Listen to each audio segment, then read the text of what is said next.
The morning sun crept slowly across the barracks, casting long, pale lines over the frozen ground. The German POWs stirred reluctantly, their movements sluggish from months of confinement and hunger. And yet, there was a strange tension in the air, a whisper of anticipation that none dared speak aloud. Carl moved among them, his eyes scanning faces gaunt and pale. Yet alive with curiosity, he had heard rumors of the Americans serving something extraordinary this morning, something that would challenge every expectation the men carried with them from the war and from the stories that had traveled silently between camps.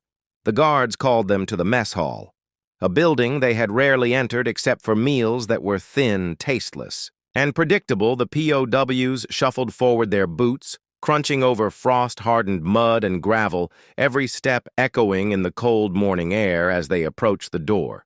A smell drifted out, a smell warm and inviting, unlike anything they had encountered. In months or years it was rich and buttery and carried a sweetness that made their stomachs clench with both hunger and disbelief. The men glanced at one another, eyebrows raised and lips twitching with confusion and something that bordered on anticipation. Inside the mess hall, the scene was unlike anything they could have imagined. Tables were laid neatly with steaming trays of eggs, bacon sausages, pancakes, fruit, and bread. The aroma filled the room so completely that for a moment, silence fell over the men as if the very air were holding its breath. Even the guards paused, their usual rough demeanor softened slightly by the effort and care put into the meal. Carl stepped forward hesitantly, his eyes wide, scanning the trays moving. From one item to another, the colors, the smells, the warmth of the food. It was overwhelming, and yet there was a strange order to it, as if this chaos of abundance were controlled and deliberate, every item in its place, every scent intended to provoke wonder and perhaps disbelief. The POWs gathered along the tables, their hands trembling slightly as they reached out to touch the trays. Many hesitated, unsure if this was a trick, some illusion or a test. The men who had survived artillery fire, sniper, bullets, and frost-bitten nights in the field now found themselves challenged by something far more disarming. A breakfast that seemed impossibly large, impossibly well prepared, and impossibly generous. Their stomachs roared with hunger, but their minds raced with questions about why this was happening, why they were being shown this, and what it meant in a world where every day had been a lesson in survival and scarcity.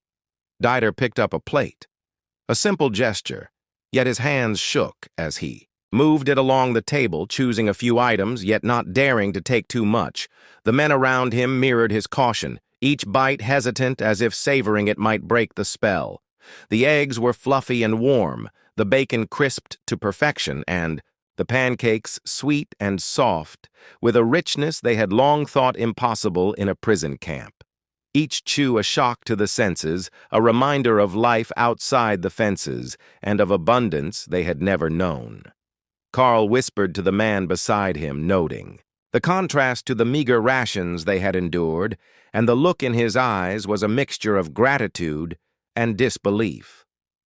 The guards watched silently, some with mild amusement, others with a faint hint of pride for the effort they had made for the prisoners. A small act that carried enormous weight in the minds of the POWs. The room seemed to expand and contract with the murmurs of men tasting warmth, tasting richness, tasting care for the first time in months, perhaps years, their senses heightened, their minds alert to the novelty of the experience and the uncertainty of its purpose. The breakfast became more than food. It became a puzzle, a question and a challenge wrapped in butter and syrup. Outside the windows, frost sparkled on the panes, glinting. In the morning sun, the POWs glanced out briefly, noticing the world unchanged, yet different somehow. The men carried their plates carefully, their movements tentative as though the food itself were fragile, their minds racing with theories. Some whispered about propaganda, others about a test of character. But beneath it all was a quiet awe that the Americans had provided such care and abundance, and that the men who had been trained to suspect everything now faced a simple act of generosity that could not be explained easily or dismissed. One of the younger POWs hesitated by the coffee urn, his hands hovering over the handle. He had never seen such a thing, a steaming dark liquid that smelled bitter yet invigorating. He poured a small cup, careful not to spill, and sipped slowly, closing his eyes as warmth spread through his chest and a strange clarity came over him. The men around him noticed, and some smiled faintly.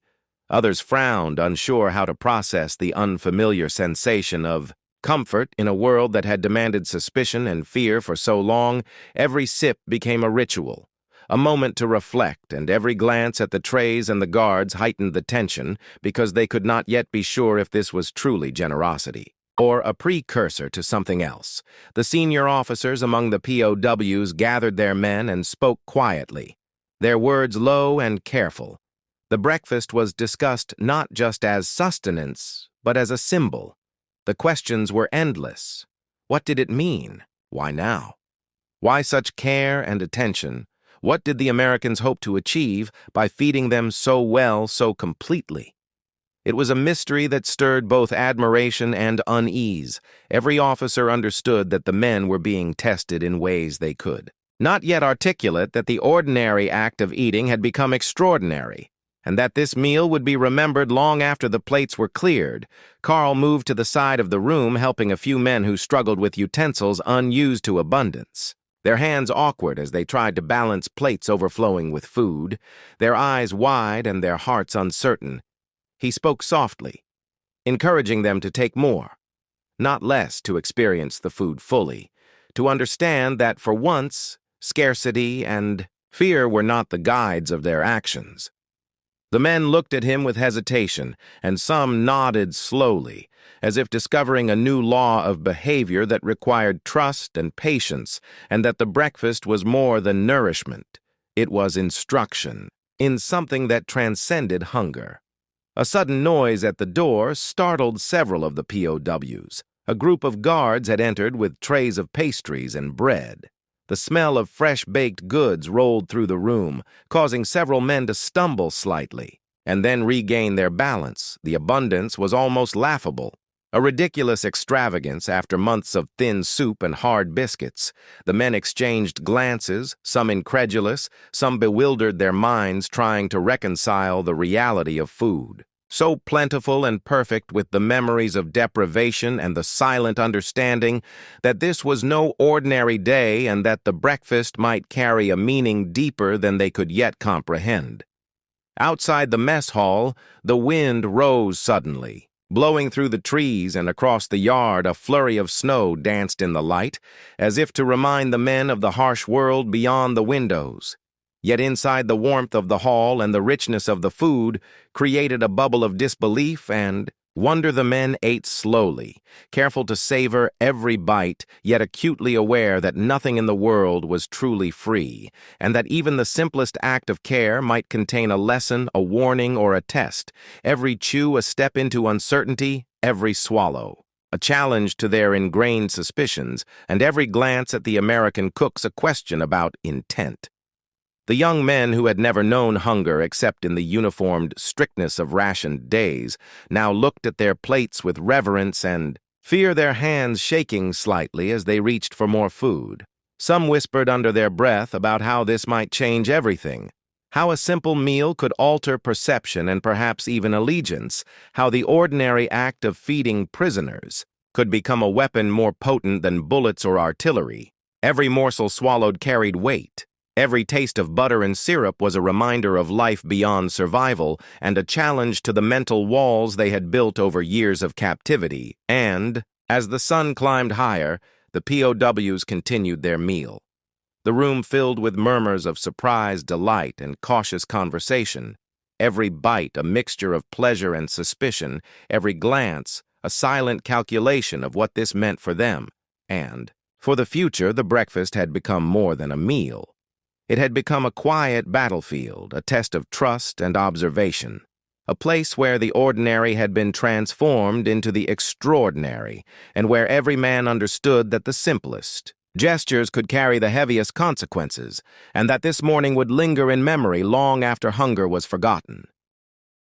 The aroma of the breakfast lingered in the barracks long after the trays were cleared and the men returned to their bunks, yet the effect on the POWs was far from over whispers and glances, carried the memory of eggs, bacon, and syrup, as if each flavor were a secret code, unlocking thoughts that had been dormant since the early months of captivity.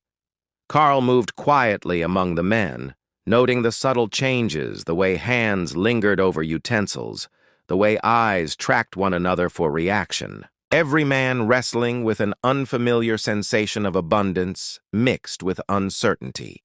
Some dared to smile. Others kept their expressions rigid, as if showing pleasure might be dangerous in a world that had trained them to expect deprivation and distrust. Dieter and Hans gathered a small group in a corner of the barracks, discussing what they had seen and felt. Some of the men were reluctant to speak, their voices low and cautious, yet curiosity pushed them forward. They compared plates, the order in which food had been served, the attention of the cooks, the careful placement of hot coffee cups, and even the texture of bread and pastries. Every detail catalogued and memorized, as if these observations might one day be crucial to understanding the intentions behind the generosity.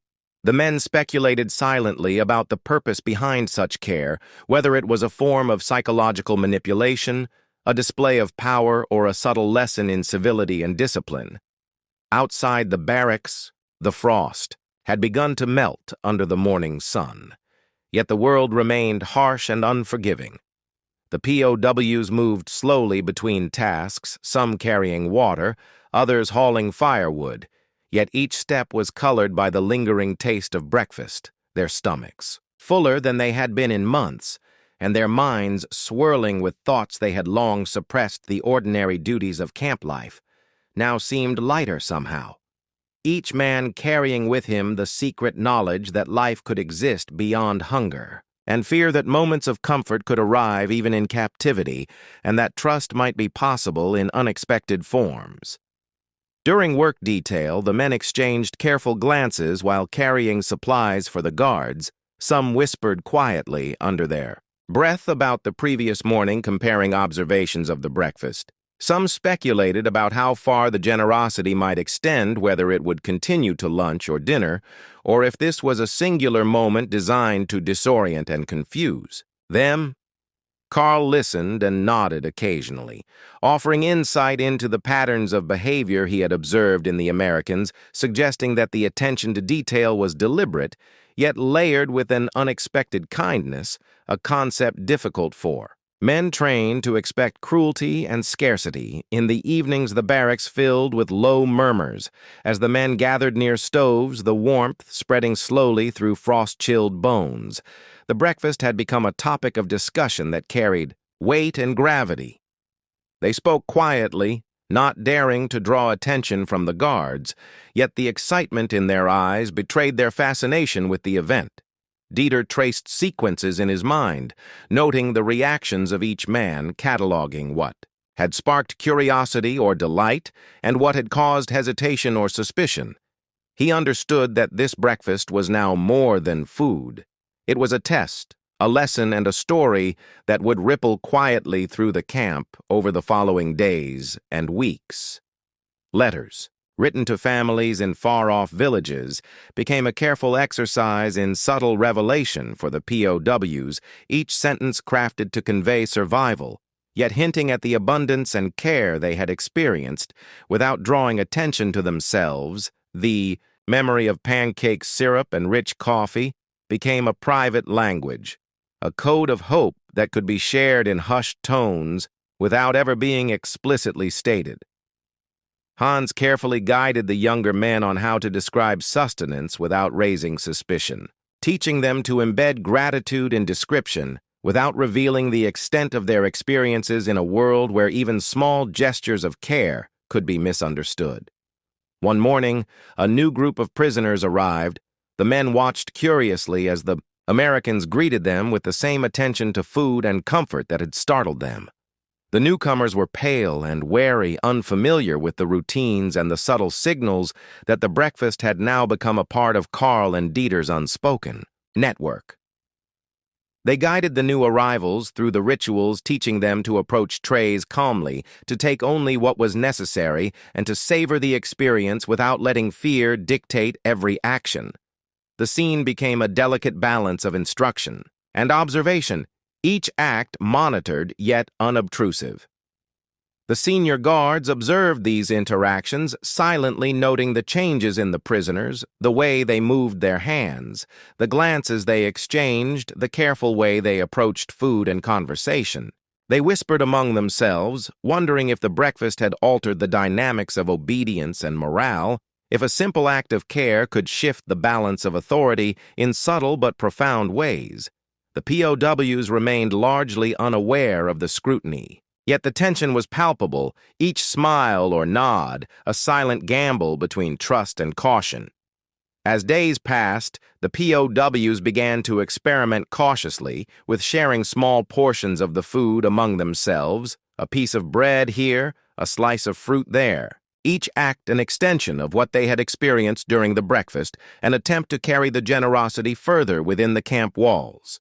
They whispered quietly, teaching each other the rules of trust and sharing, observing reactions and cataloging, who might be reliable in extending the lessons beyond the barracks.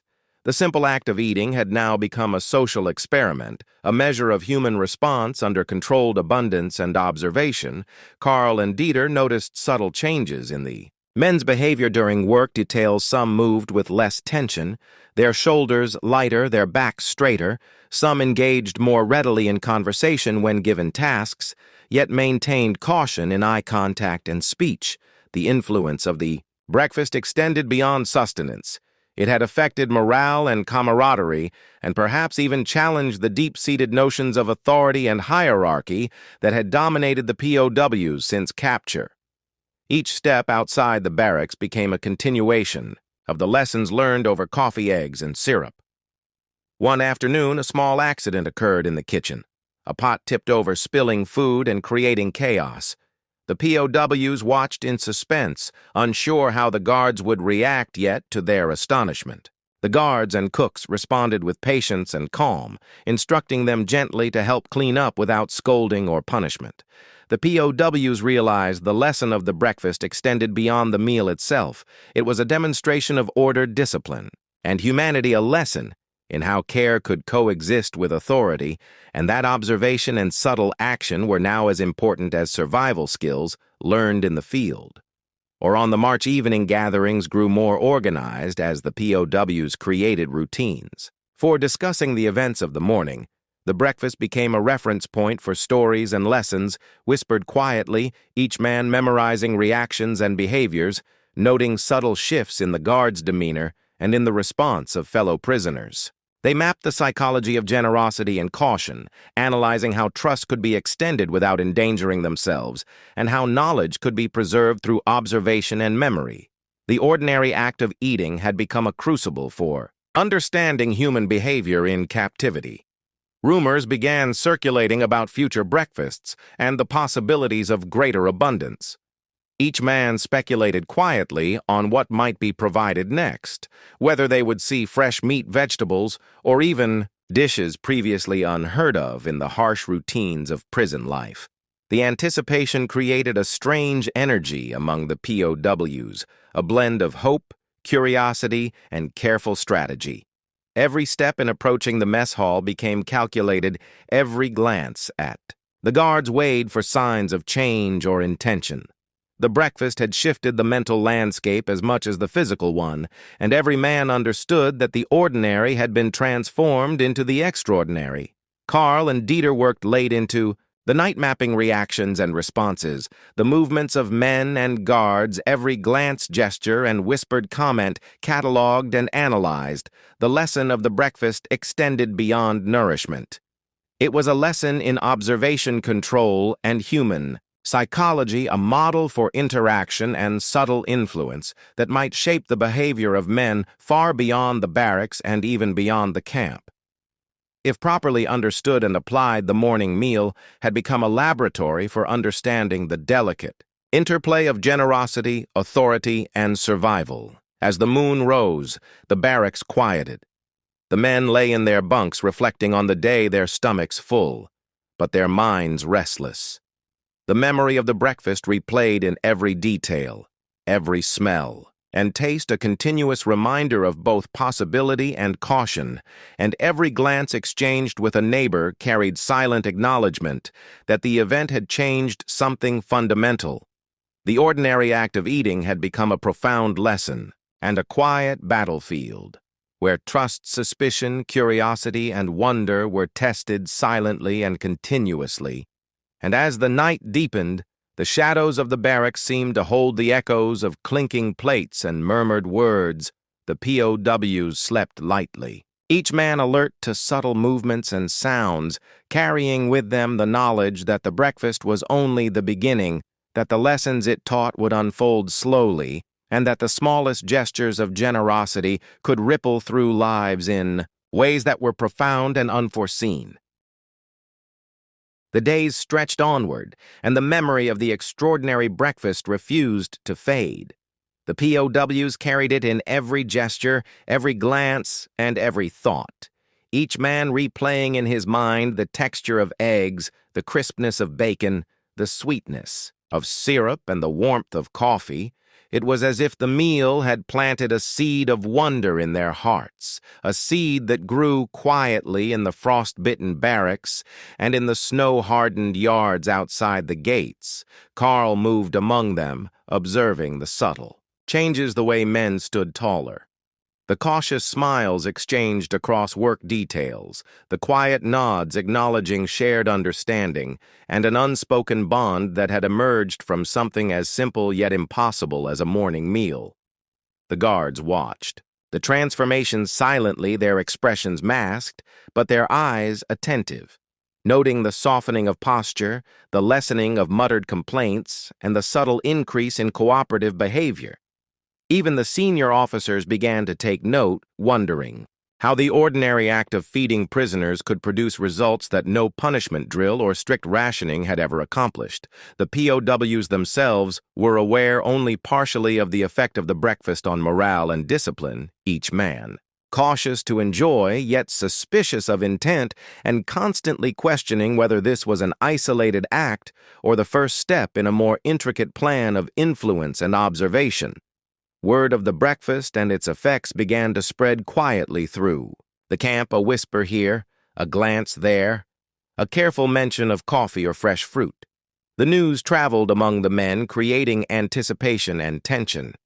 Every conversation measured and hushed as each man attempted to reconcile his memories with the world outside the barracks and the expectations they had carried from months of deprivation, suspicion, and distrust.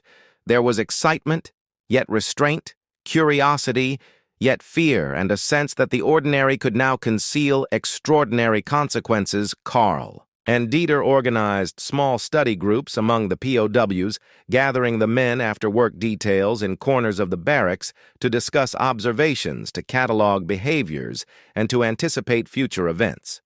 Each group became a laboratory of human psychology, noting the smallest changes in demeanor, each word chosen with care, and each reaction analyzed meticulously for hidden signals, every interaction a puzzle piece, building a picture of the subtle effects of generosity, discipline, and controlled abundance, and how these forces could shape not only behavior but trust, suspicion, and loyalty.